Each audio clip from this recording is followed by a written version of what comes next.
Halo geng, selamat datang di Yes Kreatif. Ya,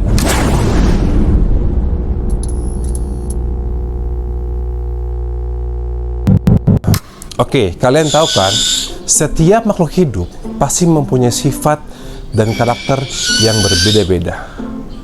Sama halnya dengan burung hantu. Nah, pada episode kali ini, gua akan memperkenalkan burung hantu koleksi Yes Kreatif, sekaligus memperkenalkan sifat-sifatnya. Penasaran? Let's go. Burung hantu yang pertama itu adalah cecel. Ya, oke teman-teman, meskipun kita tahu ya, burung hantu strik ini jangan keseringan dikasih makan lele. Tapi kalau emang lagi nggak ada, nggak apa kasih lele. Itu buat sekali aja kayaknya ya. Jangan contoh. Tapi oke. Okay. Daripada dia nggak makan. Kebetulan gue emang lagi kehabisan burung puyuh, gengs. Oke. Gue kasih tahu, cecel ini adalah burung hantu pertama gue, gengs. Dia gue pelihara dari usia BC akhir mau ke Juve, gengs. Jadi bisa dibilang emang agak susah buat menjinakannya, karena biasanya buat gampang jinakinnya itu di usia BC awal atau mungkin cik kayak gitu. Tapi untungnya si cecel ini dengan berbagai cara yang gue coba, yang gue pelajarin, akhirnya cecel ini udah bisa nurut, bahkan imprint sama gue, gengs, kayak gitu. Nah, sifat dan karakter, gengs. Sebentar. Cecel ini termasuk yang kemudian, gengs, dia tuh cemburuan. Jadi setiap kali gue kasih makan, ketika di hadapan burung lain, cecel harus burung yang pertama yang gue kasih makan, gengs. Nah, jadi si cecel itu adalah burung yang pertama harus gue kasih makan. Jadi kalau misalnya gue dalurin yang lain, dia bakal ngambek, gengs. Terus yang kedua, dia itu emang termasuk yang agak susah buat makan ya. Jadi dia tuh termasuk yang perfeksionis, bisa dibilang. Jadi ketika dia makan, dia harus memposisikan makanan yang pas agar bisa ditelan oleh mulutnya dan paruhnya. Jadi ketika gue kasih makan, dia oke deh, anak burung puyuh, dia wajib memposisikan kepala yang dahulu di mulutnya, baru bisa telan. Kalau belum sampai kepala di mulutnya, dia bakal nyari posisi yang pas buat bisa dia telan, gengs, kayak gitu.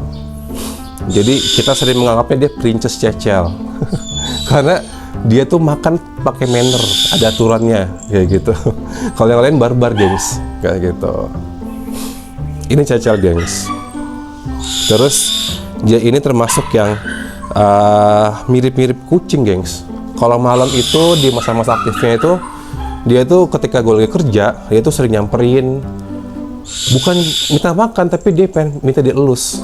Jadi hal wajib bagi dia yang kita lakukan adalah dielus, geng, saling makan. Lucu ya?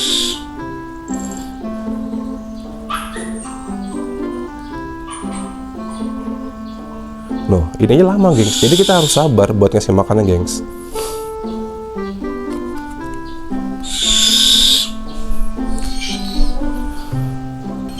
Oke, yang kedua adalah gembul. Gembul itu adalah burung hantu kedua gue. Dia gue pelihara dari BC awal. Jadi masih semicik gitu, udah bisa jalan tapi belum bisa terbang. Gembul. Nah, ini dia gembul, gengs. Ini gembul. Ya, dia punya karakter yang agresif banget, gengs. Dia termasuk yang alpha di tempat ini. Jadi semua burung hantu tuh agak segan sama dia, walaupun umurnya yang paling muda, gengs.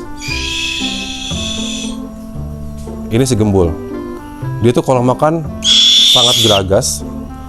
Jadi kalau misalnya si cecel itu punya manner kalau makan, tapi kalau si gembul itu makannya tuh asal muat di mulut langsung dia telan kayak gitu. Misalnya anakan burung puyuh dioki, dia nggak peduli pantat mana, kaki mana, kepala yang di mulutnya, yang penting muat dia langsung telan. Kan kalau cecel kan harus kepala dulu yang masuk baru yang lain. Kalau dia tuh ya udah, apapun asal masuk dimakan sama dia. Lihat tuh, Dari cara makannya aja beda kan, langsung telan tuh. Mulutnya itu gede banget gengs. Terus si gembul ini termasuk burung yang bisa dibilang ekstrovert ya. Dia itu kalau ada orang itu capernya bukan main. Misalnya ada sugeng, ada topik yang main ke rumah, dia tuh selalu caper. Tahu-tahu hinggap di pundaknya topik lah, terus isengin sugeng lah, matok-matok segala macam. Terus suka hinggap di kaki orang, kepala orang bahkan. Cuman enaknya karena dia sudah imprint banget ya, sudah nurut banget sama kita.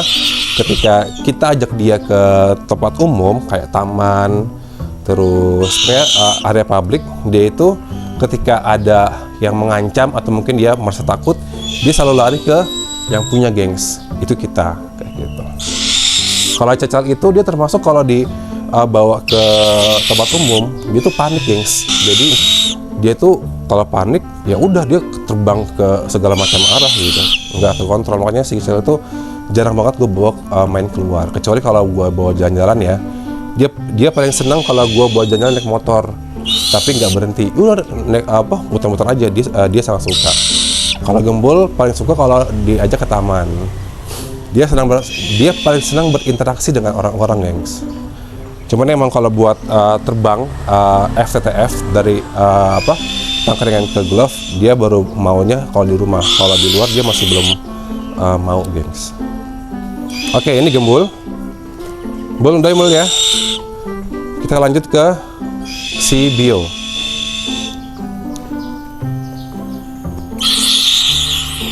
Oke. Ya.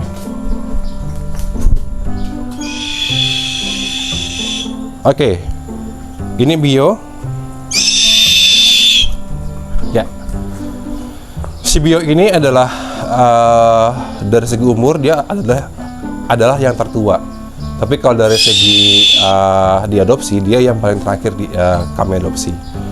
Jadi si gembul ini kami adopsi ketika usianya sudah dewasa, gengs, sudah mature. Bisa dibilang kita